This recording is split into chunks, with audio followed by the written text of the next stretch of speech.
Life and Adventures of Mary Pickles by Charles Dickens, Part 2.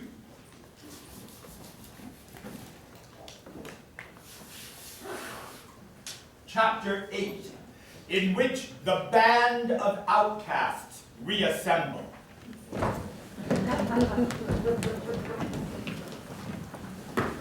Yeah, now, it's been 6 weeks since she went up there to the Baron's castle. I say she's been lured into a life of comfort. No! It's awful. We've got to save her. Save her? Why, you're daft. You think she wants to be saved by the likes of us? I knew it once she wasn't a real outcast. Aye! You better hold your tongue. I, Olga, picked her for this group. I picked each and every one of you, didn't I? Maybe she's just taking her time, huh? There's a lot of stuff up there. 6 weeks. You know the Baron, so suave and sophisticated and silver-tongued. Surely he's enwrapped her in his wealth. And he's also extremely good-looking. I don't think so. I think he's kind of funny-looking. Regardless, I tell you, you're a fool if you think she would ever really wish to return to being an outcast. You call me a fool? Uh-oh. That sounds like fighting words to me. Yeah. Fight! It's me, Olga! That woman there, she would never betray us. She would never betray her father. Huh? What? I mean, she's not my daughter. Forgive me, I think of my own daughter who I lost in the war. Well, we all have a story, don't we? You there. Yeah. Why don't you tell us how you became an outcast? I was in England, in Cornwall, and I wanted to buy a loaf of bread, but they were out of bread. It was terrible. I really wanted to make a sandwich with that bread. You can't make a sandwich, and Ciabatta makes the best sandwich. And they were out, they sold out. I couldn't have the sandwich that I wanted. Your story rings tears from my heart. Yeah. I said, I will throw you away, Cornwall, and all of England, and I came here. If I don't get what I want immediately, I do not forgive. And I found you, a new family. One of my own. I tell you, this world is divided between thems that have and thems that have not. Well, I want to tell my story as to how I became an outcast. Go on, Scabby Sue. Well, it goes like this. I turned 85, and I was on the streets, mind you, doing a dance.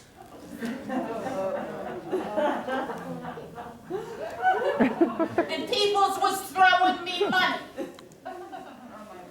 And they was loving it. Until Well, you certainly see why. of course, well, I had turned. Someone asked me, how old is you? And I says 85. And they say, you're an immediate outcast. Immediately, I threw down my feathers and I skulked away. And I looked into the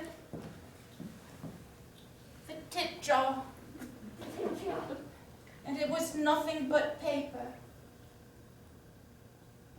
That's all right, Scabby Sue. You can always dance here. God loves you for that. I'm not ready to give up on Pickles. She might be in that castle. She might have been swooned by that Baron. But she is one of us. She had a tail, like you, and the other two of you. Yeah, I had a tail. I just didn't tell it. Yes, yes. We all sit around here and we tell our tales endlessly. But she's sitting in that castle with a baron who's filling her with false wishes. She belongs with us. We must save her. She is our queen. That's Hey! the queen. All right. Far be it from me to go against the wishes of the group, but I tell you, she's been corrupted. She's been corrupted and turned into one of thems that have. Well, then, if that's so, we'll kidnap her back and set her straight. Now you're talking, Bruise Bertha.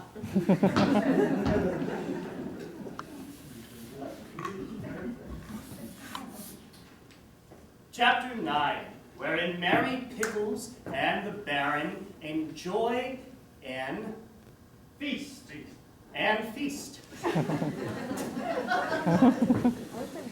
Yes, yes. I have prepared the chefs great and lavish meal. Oh, Baron, I look forward to such a meal. I've been eating just simple potatoes for so long. We have a new exotic spice here. Really? I want to surprise you. A Bulgarian spice? Or something more exotic? More exotic than that. Far more exotic. Then close your eyes. Hold your nose. It is a new delicacy. Open your mouth. Good. Now, it is cinnamon. Cinnamon vanilla ice cream. Yes. Did you know? Mary! Did I know what? Mary! Did you not know that I could not eat such a thing? It is the thing that brought all evils upon me. Yeah. Now that I do recall, you did tell me your story in 3 seconds' time. That one detail must have slipped my mind. Mary! I'm so sorry. Sir! Sir! A band of outcasts are crawling up the hillside! Oh dear! Mary! Mary! Hide behind the dresser!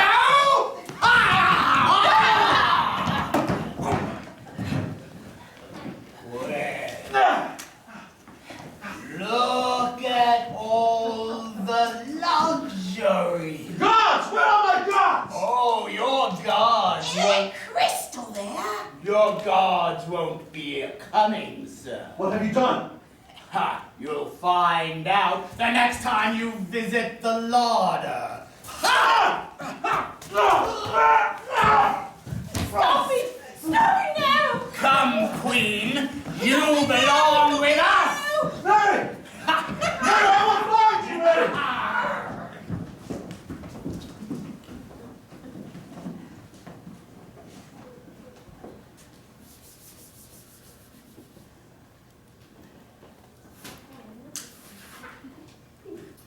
Chapter 10, in which we see Johan on his donkey.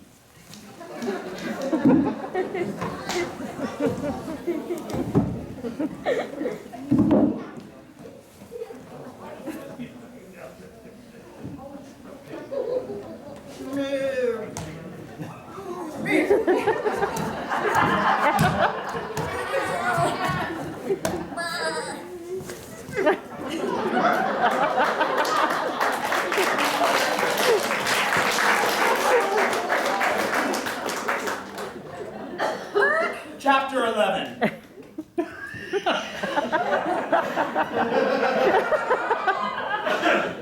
In which Johan mourns.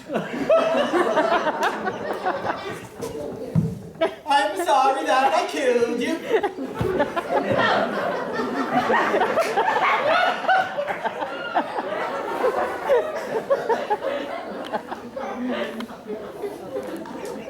Chapter 12, in which the donkey decays.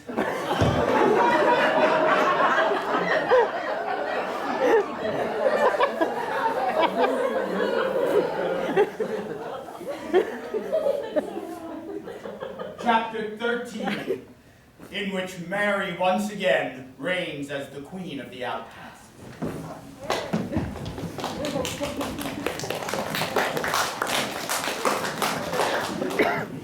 That's it. I had caviar. That's right. It's little eggs from fish. Caviar, little crackers. It was delicious. And then I had salmon, another fish, but this time not the egg part. Mary, what did the Baron want from you? He said he wanted to marry me. Ew! That ugly bloke? Mary, what did you say? I said yes. I told you. It was just in the moment. You've been gone for 6 weeks. I said yes because in that moment I felt like I had a home. And oh, you're all looking at me like I've done something horrible. We're your home. We're your family.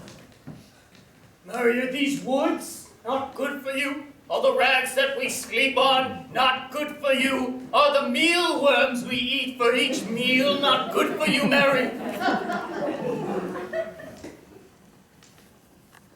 Mary, upon your return, I know that you were eating great food, but I collected a bowl of rat tails.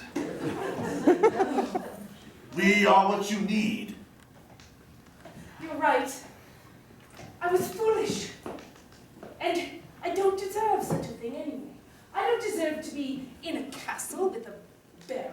Who was I to think of such a thing? I belong here with you. I know, so you're on There we are. Give me those rat tails now. Pass them around. back. No, Mary! Most importantly, please tell us, and tell us quick. You did not tell the Baron of our whereabouts, no? I may have mentioned a slight directional influence. Mary! You know he has an army of 10,000 men who could scour these woods, pluck us from our beds, and have us hanged! Once again, I have betrayed my family. They should be here, perhaps Listen, any day. do you hear the footsteps? Oh, keep On the down! march, ground! I hear the footsteps. Yes, it's getting louder. There, the whole army's coming. It sounds something like something. Army, that's my queen!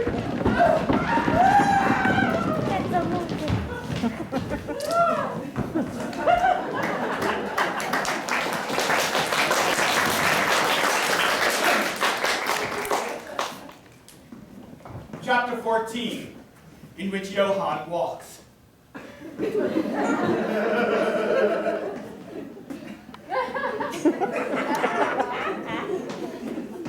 I wish I had a donkey.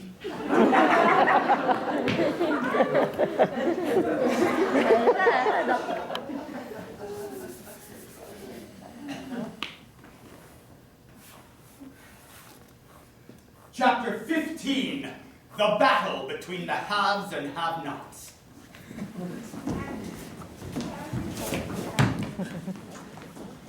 That's it. Stand back. I've got reptiles. It's your fault, Mary Pickles. You wanted to be the haves, didn't you? So I did. So you did. Hear me all, sir! We have rounded them up into this cage for you. Mary Pickles, you soured my experience. And now, I I see the truth of your love for me. It was all a ruse to get my wealth and my opulence. But know this, Mary, that no bad deed goes unpunished with me, for you shall rot in this cell for your remaining days. I would have you hanged immediately, but that is a punishment too merciful for likes of you. Go ahead. Leave me here to rot. I will. Your sense of interior decor lacks distinction. You tell him, Mary. And furthermore, what you think is Elizabethan chair is a Victorian. Good one, Mary. And not only that, that little thing that you play, it's not a trumpet. Oh, how dare you, Mary? It's a kazoo. Then you will enjoy this cell, for it has none of my possessions of Elizabethan or Victorian or whatever the hell. Go ahead. You will rot it forever. Yours.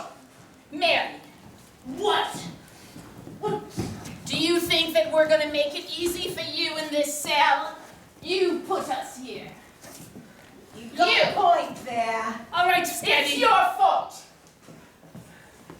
Of course it's my fault. Everything that goes wrong in my life is my fault. It is your fault. You wanted the lap of luxury, and look where you are. We're laying in rat excrement when we could be out thieving. Actually, Mary, I've changed my mind. That kazoo remark was quite hurtful. Tomorrow you will all be hanged. Mary. No. I shall find a way out for it. Whatever happens, it is my neck first. You know, this cell isn't big enough for us, and we only have this much space. But in this much space, we will shun you, because by the morning, we will all be dead because of you. Yeah, let's stand over here and shut. Let's get closer to rub it in more. I don't see anybody, do you? No. Nobody's here. Is that a mosquito in the room? I don't know, and I think it may be.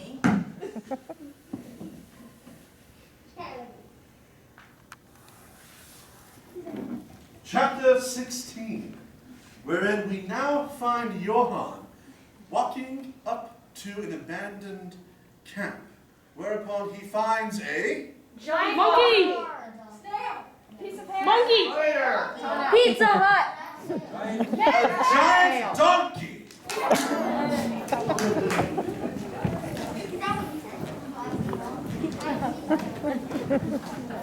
Is that an abandoned camp? I have been walking for so long. I can't imagine there's a giant donkey in there.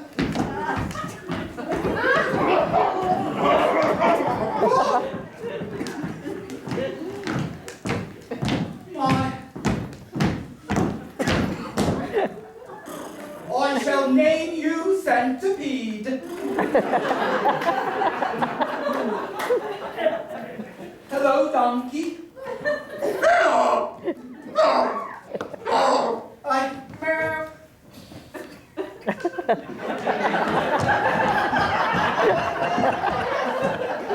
Stay, donkey, stay. Donkey, how old are you?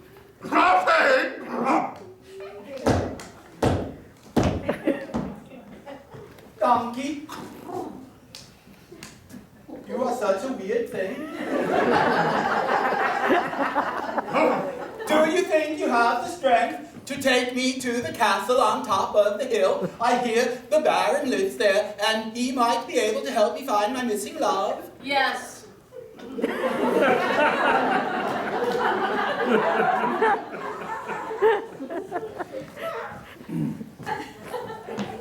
Come on. It just seems cruel.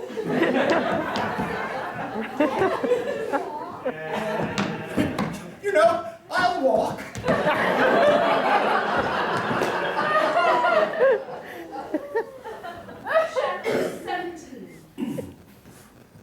wherein Johan reaches the castle on the hill, where he meets the Baron, holding a... Rat tail! Rat tail!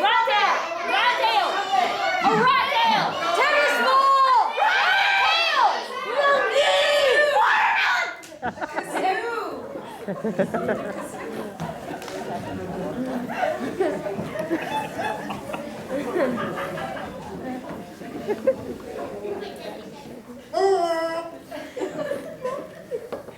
I thank you for admitting me, Baron. I am, alas, a lone traveler, and it is kind of you to allow me into your mansion. Yes, of course.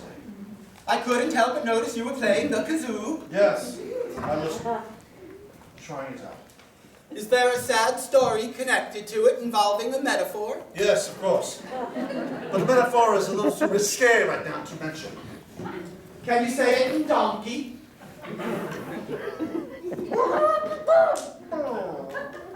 Oh, I understand. Yes, yes. I apologize if my demeanor is a little sad at the moment, for some unfortunate events have taken place, but it's been handled with swiftly, and I assure you that my land here, my home, is quite safe. Has it to do with a lost love? Yes, yes, it must be very obvious in the tone of my voice. I can always know when one lonely heart beats next to another. You should know that I too have lost a love, a beautiful girl. Please, tell me your tale. Ah. Who was it that you have lost? Suffice it to say, she was the trumpet in my symphony. You're a man of musical taste. I too am a man of musical taste, as you heard earlier. Oh, yes, I can only imagine you are from all of the wonderful instruments here in your magnificent parlor. Yes, yes. That harpsichord, sir, do you play? I do. Might I be treated to a piece of music upon it? Of course.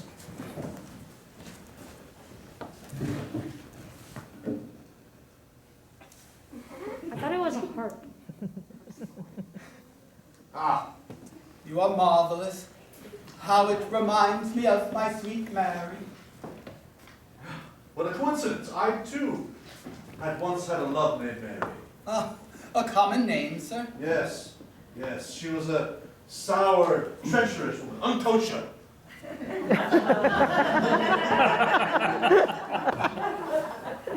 But she has been dealt with now, and upon tomorrow morning, she will forever be a forgotten memory. Sour and treacherous, you say? Why sour, sir? She showed herself to me as one thing, but truly her intentions were another. She was actually part of a band of criminals. They had come into my home and tried to steal from me, but I swiftly had taken justice in my own hands, gathered my army of 10,000 men, and trampled their meager, simple camp. And now I have the culprits in my dungeon as we speak. Do you wish to go see them? This woman, sir, can you describe her to me? Yes, she is about this tall,